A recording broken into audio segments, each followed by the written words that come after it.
What is hermeneutics, eisegesis, and exegesis, and why does it matter for us to know?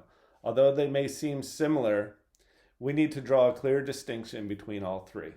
Let's dive first into the definition of exegesis and how it differs from eisegesis and hermeneutics, and why we need to follow exegesis instead of eisegesis. Exegesis essentially means using the words of the text in Scripture through a lens of their original context to determine their intent. In other words, if one analyzes Scripture exegetically, they won't come to the text with any conclusions. They let the text reveal what the writer is communicating to the reader.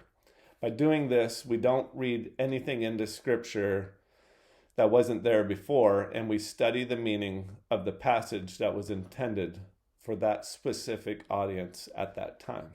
Now, exegesis, on the other hand, means reading into the Scripture or text with a preconceived notion we may already have. This can often mean coming to Scripture with a biased cultural lens that didn't exist during the time the Bible was written. Theologians frown upon using this approach because it isn't rooted in Scripture. At worst, it can be used to twist Scripture to assert a certain belief. So that's exegesis and eisegesis. Now, hermeneutics goes somewhat hand in hand with exegesis. Hermeneutics is more concerned about how you interpret a passage, and exegesis means researching and discovering the meaning behind the text. Usually theologians pair hermeneutics with exegesis because you cannot have one without the other. So here's a non-biblical example of exegesis versus eisegesis. So say you're trying to solve a mystery of some sort. Someone stole your $25 gift card and you want to find out who did it. Exegesis would analyze all the clues presented before drawing a conclusion about who took your gift card.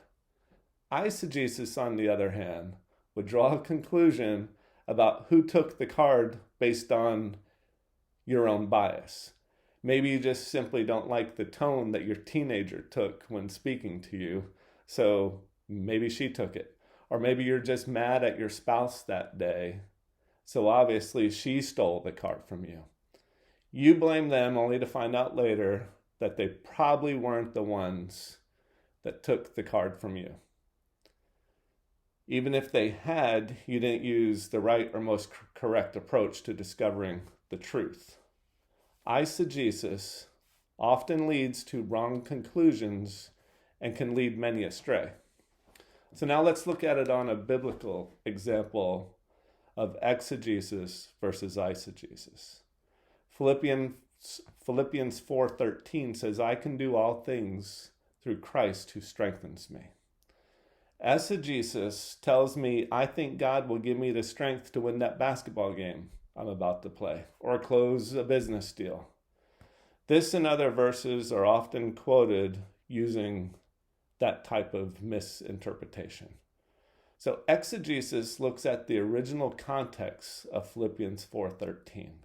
Paul was on house arrest, ready to go on trial that may end his life. But despite all those circumstances, Paul showed how Christ gave him strength during a dire season. The right method matters because we cannot take God-breathed scripture lightly.